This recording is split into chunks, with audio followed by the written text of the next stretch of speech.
इनमें से कुछ स्टॉक्स पे आगे चर्चा करता हूं, लेकिन मुझे एक और चीज इंपॉर्टेंट कवर करनी है। वो है प्राइमरी मार्केट्स का एक्शन। आज दरअसल एक नहीं, दो दो आईपीओज फिर से खुलने जा रहे हैं। फिर से मतलब आजकल तूल पकड़ा हुआ है, मूड माहौल बढ़िया है, प्राइमरी मार्केट्स का एक्शन पिकअप हो रहा है। दो में डिटेल स्क्रीन पर आ जाएंगे, आस्था भी स्क्रीन पर दिखा दीजिएगा। 5 स्टार बिजनेस फाइनेंस दोनों आज खुल रहे हैं और फ्राइडे को बंद होने हैं। तो पहला 5 स्टार बिजनेस फाइनेंस जो है 450 से 474 रुपीज का प्राइस बैंड, 1960 करोड़ रुपए जुटाने की योजना, पूरा ओएफएस पी प्लेयर्स का। आर्चियन केमिकल इंडस्ट्रीज दूसरा, 386 से 407 रुपए का प्राइस बैंड, 1460 करोड़ रुपए जुटाने की योजना, 800 का फ्रेश इशुएंस, बाकी ओएफएस आता हुआ। आज तक क्विकली कैसे हैं भाई, इनमें से किसी में लगाना है, सब्सक्राइब करना है या नहीं? गुड मॉर्निंग आशीष, गुड मॉर्निंग अनुज जी। जी बिल्कुल, सब्सक्राइब की रेटिंग है। सबसे पहले आर्कियन केमिकल की मैं यहाँ पे बात करूँ तो इसमें लगाना चाहिए लिस्टिंग गेन्स और लॉन्ग टर्म के लिए, क्योंकि बहुत सारे आईपीओज आ रहे हैं। तो बहुत बड़े बड़े लिस्टिंग गेन्स की तो मैं यहाँ पे बात नहीं करूंगी, फिर भी मुझे लगता है डिसेंट लिस्टिंग गेन इस इश्यू में होना चाहिए। बेसिकली देखा जाए तो ये leading speciality marine chemical manufacturer company है और ये लोग बनाते हैं industrial salt, sulphate of potash और ब्रोमीन, जो कि इनका सबसे मेजर प्रोडक्ट है। और देखा जाए तो रन ऑफ कच्छ में इनका मेजरली है पूरा कंसंट्रेशन, क्योंकि वहां से ब्राइन रिजर्व्स बहुत ज्यादा होते हैं जो कि ब्रोमीन बनाने के काम में आते हैं। ऑल एंड ऑल इनका सीएजीआर ग्रोथ भी काफी ज्यादा स्ट्रॉन्ग है। फाइनेंशियल फ्रंट की मैं अगर बात करूं, और ये मार्केट लीडिंग पोजीशन रखते हैं। ग्लोबली भी देखा जाए तो ये लोएस्ट कॉस्ट ऑफ प्रोडक्शन में आते हैं अगर मैं ब्रोमीन की बात करूं।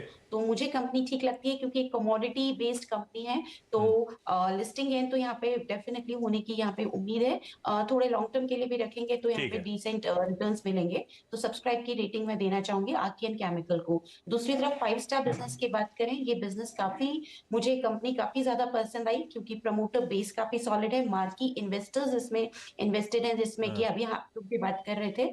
और सबसे बड़ी बात है कि कंपनी के जो रेशियोज हैं, क्योंकि आशीष देखा जाए तो नेट इंटरेस्ट मार्जिन इनका काफी हाई लेवल पे है, जो कि पीयर्स से तो काफी ऊपर है। आरओई जो भी इनके रेशियोज हैं वो काफी ज्यादा सॉलिड हैं, क्योंकि ये इक्विटी फंडेड कंपनी थी तो लिवरेज काफी कम है और इसी वजह से हम देखते हैं कि रेशियोज काफी अच्छे हैं। मेरे को लगता है लिस्टिंग गेन बहुत लिमिटेड होंगे यहाँ पे, लेकिन लॉन्ग टर्म रिटर्न अच्छे मिलेंगे। तो इसमें भी सब्सक्राइब की रेटिंग है लिमिटेड लिस्टिंग गेन के लिए, लेकिन हाई लॉन्ग टर्म रिटर्न के लिए। बिल्कुल ठीक है, दोनों में सब्सक्राइब का कॉल। एक चुनना हो तो फिर आर्चियन लग रहा है, क्योंकि 5 स्टार बिजनेस फाइनेंस में बड़े मार्की इन्वेस्टर मतलब सारे पी प्लेयर कुछ छोड़ रहे हैं और 65% पोस्ट आईपीओ उनके पास स्टेक होगा, जो इवेंचुअली बिकने के लिए आना है, जैसे इंडिगो पेंट में आ रहा है, ये ध्यान रखिएगा।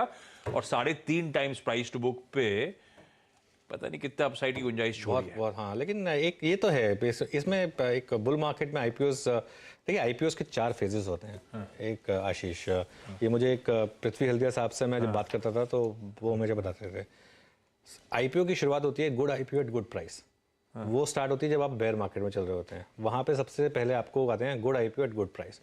उसके बाद आते हैं आपके good IPO at bad price.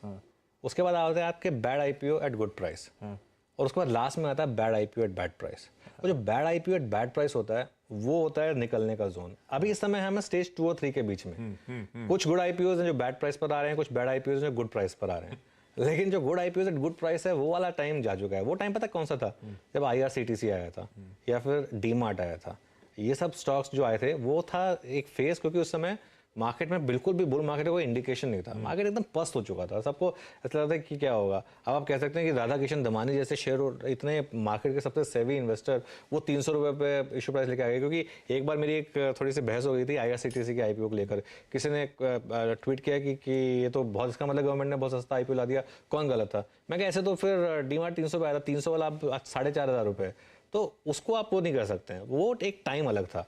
अभी जो है वो स्टेज 2 और 3 के बीच में, स्टेज 4 नहीं आई है, तो फिर भी थोड़ा सा कि बैड आईपीओ और बैड प्राइस एटलीस्ट वो नहीं हो रहा है कम से कम। स्टेज 2 3 थोड़ा सा मतलब आप कॉशन दिखाने का, थोड़ा सा पढ़ने का, सिलेक्टिवली चूज करने का, कौन से स्टॉक्स में दाव लगाना है। हेम सिक्योरिटी की सब्सक्राइब की कॉल दोनों ही स्टॉक्स पे आती हुई। क्विकली कुछ इंपॉर्टेंट स्टॉक्स मार्क कर लिए जाएं इससे पहले कंटिन्यूअस सेशन की शुरुआत हो। मानस आपके पास आ रहा हूं, बैंक ऑफ बड़ौदा और एसबीआई, क्या व्यू बन रहा है सर? पढ़ा होगा आपने, अच्छे मूव्स डिलीवर हुए तो दोनों के अच्छे नंबर्स के बाद अब क्या व्यू, फ्रेश व्यू बन रहा है, कहीं मौका? देखिए दोनों में मौके हैं। ये जरूर है कि हमने दोनों स्टॉक में एक मूव देख लिया, तो ऐसा हो सकता है कि छोटा मोटा प्रॉफिट बुकिंग देखने को मिले। लेकिन दोनों स्टॉक के स्ट्रक्चर बहुत पॉजिटिव है और अगर आप इन्वेस्टर हैं, थोड़ा सा लॉन्ग टर्म का नजरिया रखना चाहते हैं, तो गिरावट पे स्टेट बैंक ऑफ इंडिया को जरूर एक्यूमुलेट करिए, क्योंकि जो ब्रेकआउट हमने अभी कुछ हफ्तों पहले या कुछ महीनों पहले देखा, उसके जो टारगेट है वो 750 रुपए के आसपास आते हैं, तो 750 रुपए तक जाने का पोटेंशियल है। तो इन्वेस्टमेंट के तौर पे स्टेट बैंक ऑफ इंडिया में खरीदारी करनी चाहिए। लेकिन अगर आप ट्रेडर हैं तो बैंक ऑफ बड़ौदा में खरीदारी करिए, क्योंकि यहाँ पर एक फ्लैग पैटर्न का ब्रेकआउट वॉल्यूम के साथ देखने को मिला है। तो 152 के स्टॉप लॉस से खरीदारी करिए, 170 के टारगेट। रखिएगा टाटा मोटर्स को रडार पे। निफ्टी की एक कंपनीज के नंबर आने, 2.25% मंडे को उछाल के साथ ट्रेड कर रहा था, उस पर आगे बहती साहब ने क्योंकि मारुति चेक कर रहा था तो टाटा मोटर्स से बातचीत कर लेंगे, लेकिन मुनाफे की तैयारी को समेट के पहला सौदा की शुरुआत टॉप हेडलाइंस के साथ।